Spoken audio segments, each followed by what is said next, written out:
on my way now.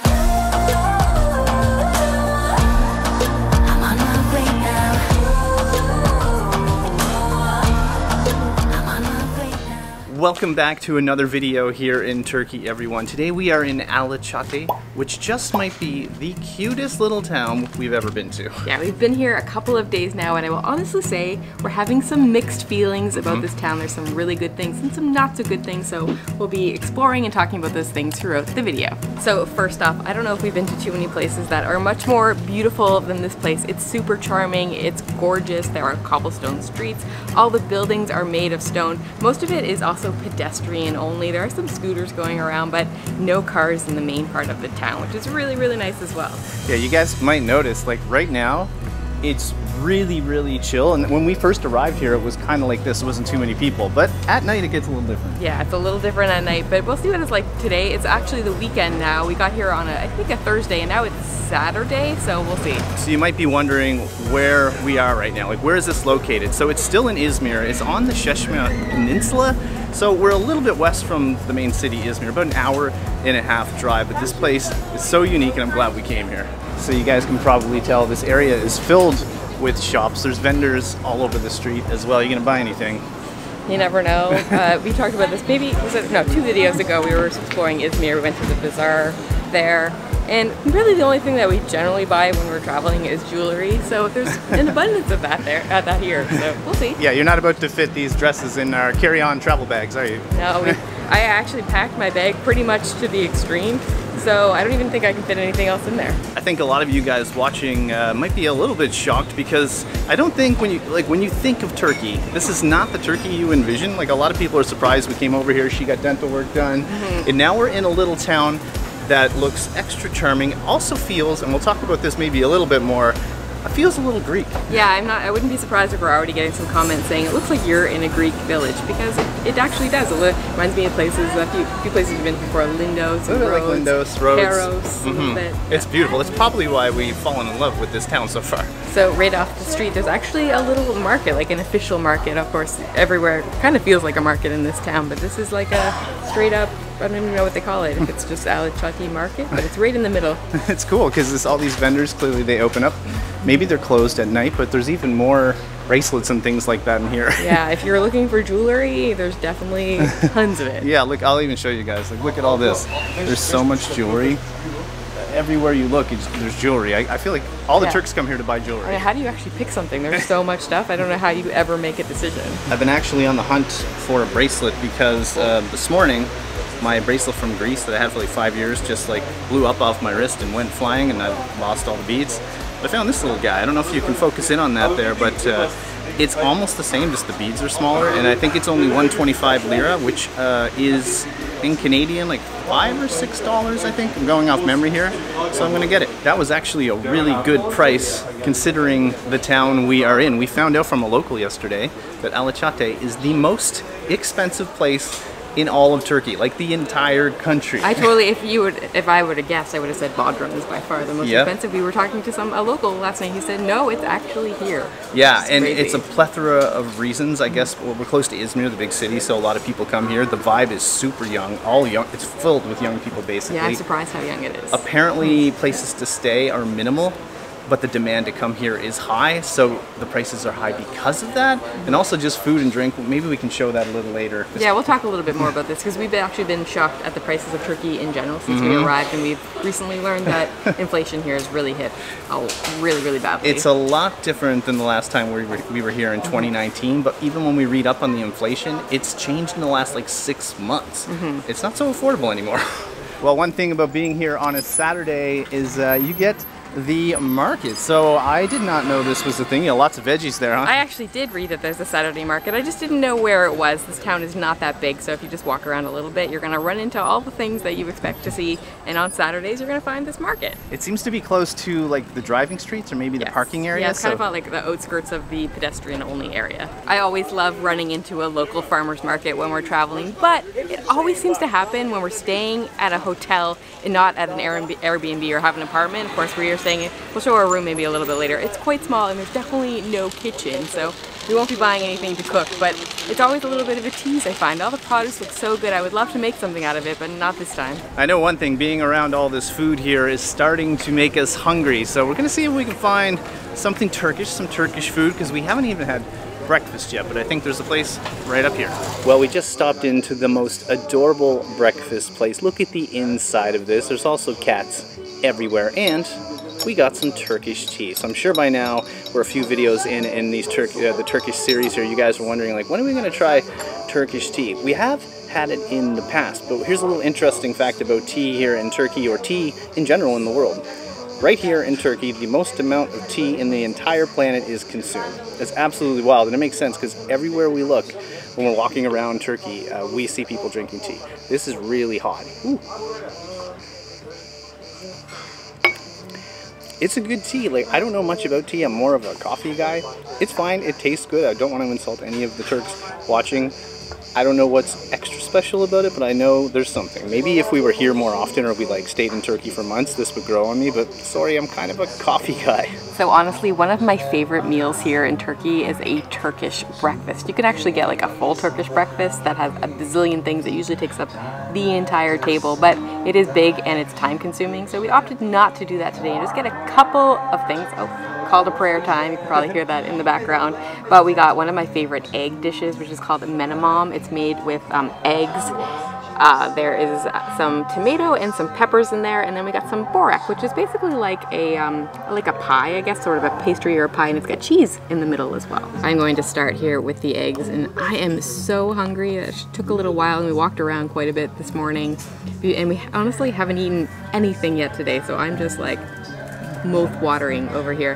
And as I said before, I do love this dish. I never make it myself. I don't know why. I feel like every time you try it on camera, I'm like, why don't I make this? Because I think it's pretty simple to make and so delicious. Ooh.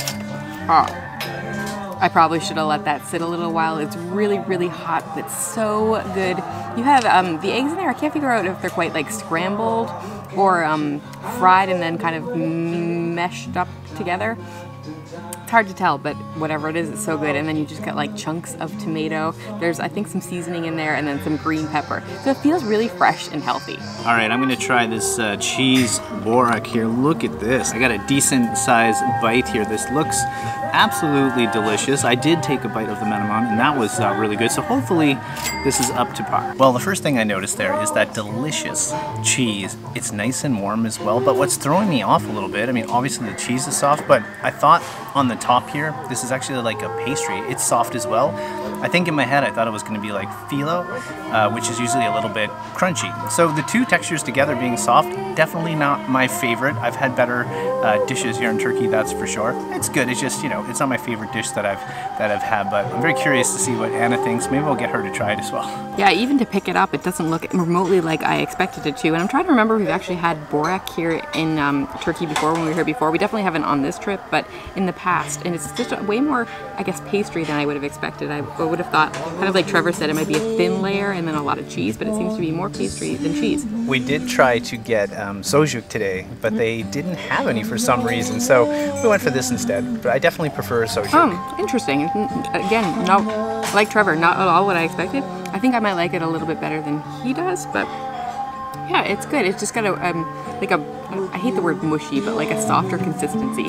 But it's, I really like it. Well, next up we have come over to the famous windmills here in this little town. That's right, there are windmills like that you would see in Greece. Yeah, they are actually considered the symbol of Alacati. They date back to the 18th century, and at the time they were used for milling flour. Is that what I read? I think it was flour or grain or wheat. Yeah, one of them. But now there's fewer. Yeah, so at the time there were about 20 of them, and I think 7 are still remaining. I think there's 4 up here in this little park. Yeah, this is what we were talking about when it reminds us of Greece. Like the alleys when we're walking around have some of that kind of blue you would expect, and right here, I mean, windmills, this is what we see in Greece all the time. So there is a reason for that. We will get into it. So this actually used to be a Greek town up until about 1922 or 23. I don't want to get into too much of the history because it's really, really complicated. You can read about it online if you want to learn more about it, but there was basically a treaty between Turkey and Greece at the time where they basically deported people out of their country. So the Greeks that were here in Turkey were deported back to Greece, and some Turks that were in Greece were deported back here. So all the Greeks left this village. Interesting enough, in Fethiye, which where we were before, it's a little south of here, there's actually a full town that was a Greek town, and it's entirely empty now. It's really, we didn't go see it, but it looks really, really interesting. But here, the Greeks left, and I think some Turks that came back from, I think a lot of them were in Crete at the time, came back to Turkey and they settled in this area. But it was a very, very small village at the time, and I think basically from talking to people and reading online, this always was, up until about 10 years ago, just a really small local village. And then they started developing it, people started to come here, a lot of locals started vacationing here, and now it's become what it has in the last few years. So I'm sure you guys are also wondering, like, who comes here? Who visits here? Well, we did talk to a local and they said it is mainly Turks that visit. You do not hear Western accents that often, so us Canadians, Americans, British people, I don't think we've heard any of that yet, so that's very interesting as well. They did tell us some Germans come, but in general it's mostly Turks from other parts of the country, so we find that fascinating. Like Anna said, this has kind of become what it is in the last 10 years. To us it feels like very hip, like, I don't know, like Tulum in Mexico or something like that. Obviously it's visually different, but it's so trendy and so bougie here. It's like Canggu and Bali. It's very unique to Turkey, and I'd be curious if there's another area like this in the country. Well, we thought we'd show you guys where we're staying. We are at Ria Hotel, and this place is stunning. You can see the pool here in this magnificent building. We absolutely love the location. We're right in town as well, but it is a little more expensive, well, than we usually pay when we're on the road for an infinite amount of time. We don't exactly know how long we're going to be on the road, so we usually try to keep the budget a lot lower than this, huh? Yeah, if you guys watched our last, or 2 videos ago in Izmir, we showed where we were staying. It was actually a really nice hotel, but we were paying on points, so we actually saved a lot of money there, so we felt like we could splurge a little bit more. Also in Izmir, we thought we'd have some time to enjoy the hotel, and we ended up, like, I went to the dentist, we had work to do, we filmed 2 videos, so we were pretty busy. So when we were trying to plan where we're gonna come here, it basically was like, well, maybe we'll spend a little bit more and have, you know, a pool and hopefully be able to relax a little bit and enjoy it. Yeah, we're thinking of it as like, well, I guess, I don't want to call it a vacation because here we are working, we're out filming all day, but we'll give you a room tour. It's not very big for the price that you pay. By the way, I don't even think we said the price. Was it like 150, I think, USD? Yeah, a little less than that. Per night, like a little less, but it is a really nice place. Keep that in mind, but this room is small. First of all, we have a queen size bed. And yeah, this is the entire room. I think now you'll get a good kind of glimpse of it, huh? Yeah, one reason we did actually book this is because they have a desk in here. I cannot believe how hard it was to find that. I looked at, I feel like 100 different rooms, and nobody had any sort of desk situation, which is something we need. Although, the other thing we need is Wi-Fi, and I literally sent a message to these guys before I booked, and they're like, oh yeah, we have Wi-Fi. It's not, you know, it's medium Wi-Fi, it should, but for us, the speeds they gave us sounded great. We're up on the top floor, and the Wi-Fi doesn't reach here. Go figure. Yeah, there's Wi-Fi down by the pool, but we do have an air conditioner because it is like 32 degrees every day. Yeah. There's a little closet back here. Yeah. No fridge or anything. No fridge, no safe, so it's a pretty basic type room, but it's nice. Like everything in it is really nice. Same here. Like there's not a whole lot of storage. If I like worked here, I'd probably put, you know, another shelf here or over here just to put some more stuff. The only thing that's really lacking from this room is just areas to put things. Yeah. You never know where to put stuff. Nice shower though. Really nice shower. Yeah, like a rainfall shower head, glass shower, really nice. The absolute best thing about the room is the view we get of the pool area from here. So this is pretty outstanding. Some other quick points here on the hotel.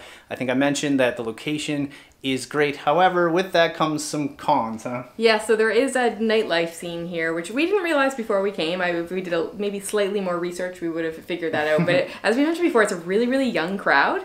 And so therefore there's some late night bars, but not too bad. So I would say if you go to bed really early, you might have some issues. It seems to stop around 12:30 or 1. Yeah, 12:30 or 1, it all kind of stops. But again, at night, maybe we'll put some shots here on the screen. Like this is probably around 9 or 10 o'clock at night. This place just gets filled with people, like 10 times more people come. So that's one of the negatives. Yeah, one positive about this hotel, they do include breakfast. That's not a given at most hotels, and it seems to be a really nice breakfast. Yeah. So that's a big perk, especially given the cost. Some places charge like 20, 30 like euros in order to have breakfast per person. So that's built into the price that you're paying at the hotel. Also, if you guys are interested in booking, I will find a link for you and put it in the description below if you want to stay here.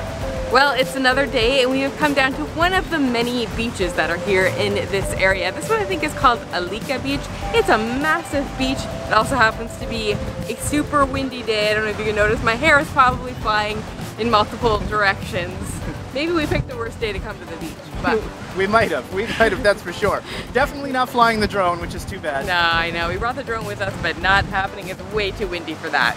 I have to say, for a Sunday, it's not that busy. Yes, you'll see people in some of the shots, but there's a lot of space to kind of put your towel down and go in that water. Speaking of the water, how beautiful is the color of that? Just making our way down here now, and it's definitely pretty wavy, probably because of the wind, I'm thinking. Yeah, I tried to look up pictures before we came, and it seems to be a mix of like wavy water and very, very calm water, so it probably just depends on the day that you come here. Yeah, we're gonna have to do a water test in a second to see how this feels, yeah, huh? One thing I will say is the water is super clear. Yeah, this is the Mediterranean kind of, this is part of the Aegean Sea, I think, right? I believe so, yeah. Someone's gonna do a water test, me as well. Oh yeah, that works. Yeah, that's nice. That's very, very, very nice. No shock there. It's just like a nice, I say it's like if it was a really, really hot day, it would cool you down, but it's not, like it's kind of the perfect temperature, I would say. It's not bath water. Yeah. It's not too hot, not too cold. Yeah, not bad for a Sunday. Like there's a lot of people here, but I don't know, there's room, I guess is what I'm trying to say. It's nice. It's a really, really wide beach, so there's just tons of, wide and long, so there's just tons of room for everybody. So it's a little too windy for us for a proper beach day. We came down here with our stuff, but our towels are just gonna blow away. But one thing we like is there's not a lot of like beach chairs side by side like you'd find in Italy, huh? Like Italy, we've heard Greece is getting pretty bad for not giving a lot of way to just people that want to come down to the beach, and then you have to purchase beach chairs for the day. Here, not bad at all. I think there are some beach clubs around if you want to do that, but you can just come with your umbrella and your own setup. We made a video last year in Italy, kind of 2 years ago. Yeah, we were complaining about it, that when you come to the beaches, the chairs are side by side. Here, it's not like that. I love it. Also, check this out. This is just like, you don't see this in Canada too often. Like there's a kind of like a container over here. There's like showers. So it's all set up for everything you need. I'm sure there's vendors around here selling liquor too. More than likely. I don't see many around though, which is nice. It just seems like a really, really chill beach, and you don't need to stress too much or anything. You just come down and have like a quiet, fun day at the beach. Yeah, well, a quiet, fun day at the beach if it wasn't so windy. Although these people are here and they're fine. Maybe they're used to it. Yeah. So we thought we'd get back to the topic of, well, how expensive it is here in Turkey now, because the longer we're here, each day that passes, we're learning that things are not cheap anymore. Like, obviously it's different than the last time we were here 5 years ago, but now it sounds like when we talk to locals, like in the past even 6 months, like prices have rose like 50%. It's crazy. Yeah, and I know some people might be like, well, you're in the most expensive place in Turkey, but we've been reading up on it, talking to a lot of people, and it sounds like it's happening all over the country, and people are really worried it's going to start severely impacting tourism, because prices really are like exponentially higher. Like we always try to look at like Google Maps when we look up restaurants, and you know sometimes people post the menus from there. They're actually hard to find in general. I find a lot of people don't do that, but once in a while we'll find one from like 3 months ago. We'll be like, oh, doesn't look too bad. Go to the place and it's literally doubled like in 3 months. It's just crazy how it's crazy. I mean, Turkey, you're gonna have to be careful about tourism. I know that the easy answer is, well, us Westerners will come and spend the money. But no, that's not going to be the case. I'm going to just go out and say it. If the prices stay like this or continue to rise, people aren't going to come here. Right next door is Greece, and yes, the euro is doing better than the Canadian dollar, but to be in Greece, it is way cheaper. We're going, what should we say, eventually we're going back to Greece. That's our plan at the moment anyway, and we are literally right next to Greece, so why wouldn't we go? It's one of our favorite places. But the thing is that in the past, Turkey was always little bit of a more affordable. Definitely. Like, basically, like you can get a lot of the stuff you can get in Greece, but it's even more affordable, and that's not the case anymore. Yeah, so I guess if you're thinking about coming to Turkey, if you're watching, just know that the prices are quite high. We're spending around Canadian dollars. I mean, unless we eat at like really local places, which we do. Yeah. But most restaurants, but if you want to go to a mid-range, like kind of touristy restaurant, which is what is mainly around here. There's lots of high-end restaurants which we're avoiding, but like the mid-range places, we're easily spending like 75 USD for a meal. Yeah. A glass of wine sometimes is $20. Let that sink in.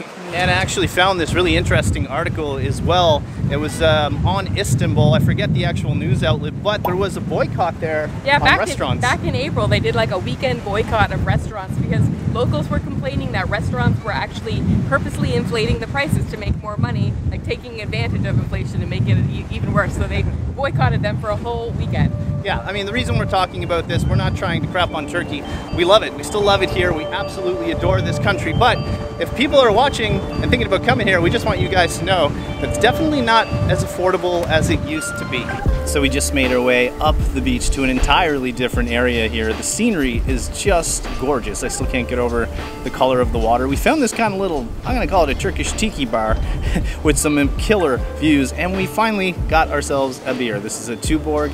It's a local Turkish beer. I think it's one of the more popular ones in the country. We were talking about prices. The price of this guy is 200 lira, which is roughly $8 Canadian. Now, you might say, given where we're at, that's not too bad. I mean, if it's not, like 6 US. Probably. Yeah, it'd be like $6 US or something like that. We'll probably put it on the screen, or maybe we put it on the screen already. So we bring this up because I think even like a year ago, this was like half the price. And I know for sure many years ago when we were here, this might have been like $1. So interesting. It's just interesting what's going on with the prices in this country. What's the beer taste like? Let's find out. I kind of forget, honestly. Good hot weather beer. You guys hear me say that a lot. I don't know if it's a lager or like a Pilsen or something like that, but it's gonna do the trick on a nice day like this. Prices aside, let's just talk about how incredibly beautiful this place is, because honestly, it is so stunning, the town itself, but then just like a 5-minute drive from there is this incredible beach. Look at the color of the water. I can never get over the Mediterranean air. I love all of the Mediterranean, but it's just amazing. I know I said at the beginning of the video that I have mixed feelings about this place. Generally, mostly on the good side. I mean, it's just, as I just said, it's so gorgeous here. I just can't get over it. But in general, like it's pricey. I also I feel kind of on the older side here, which is hilarious. There's not many places in the world I can say I go to and feel old there, but here, maybe a little bit. It tends to lean into the younger crowd a little bit. Not that everybody is super younger, but in general. I feel like mostly they're 20-year-olds. Yes. You know? Yeah. So that's just and we're not under 20. We're not even close, for the record. Well, it turns out I was wrong about the beer price. We got the final bill, and it was $2.20, and then a service charge of $20 per beer. I think the total was something like $4.75. It's around $8 US a beer, $8 or $9 US a beer. Not so cheap. Last time we'll talk about prices, but you can buy that beer in a convenience store for way cheaper. Yes, at least we had a nice view while we were drinking the beer. View was incredible. Speaking about incredible, our time here in Alacati has come to an end, and this place is amazing. I think we started the video, or maybe the last video we said too, like this is one of the prettiest towns we've ever been to. Yeah. And I hope that we showed you guys. Hope it came through on the camera, because there's so much to capture, it's almost impossible. Yeah, it's such a beautiful town. It's absolutely gorgeous, yeah. So many restaurants, so many old buildings. It feels a little bit Greek. It feels, of course, Turkish at the same time. Very bougie. Very bougie, young vibe. It feels like they're Turkish Tulum, I think I said, Turkish Canggu and Bali. Yeah, one of the things we didn't do, which I guess we could have done today just to play that up a little bit, was go to a beach. I think there's some crazy beach clubs around here. There are beach clubs, but don't worry, in the next video we are going about only 15-minute drive from here. We're heading to Çeşme, the actual town, the city, I guess, and there's lots of beaches around, so we're not down the And I hear there's a very different vibe there, so I'm gonna be curious. Yeah, we're very curious. I think we're gonna see lots more beaches, lots more food, and a lot more videos coming up here from Turkey. If you're new around here, it's Trevor and Anna, Delightful Travelers. Thanks for watching. If you're not new, thanks for coming back each and every week. All right, guys, that's it. From Alacati, wishing you delightful travels. See you soon.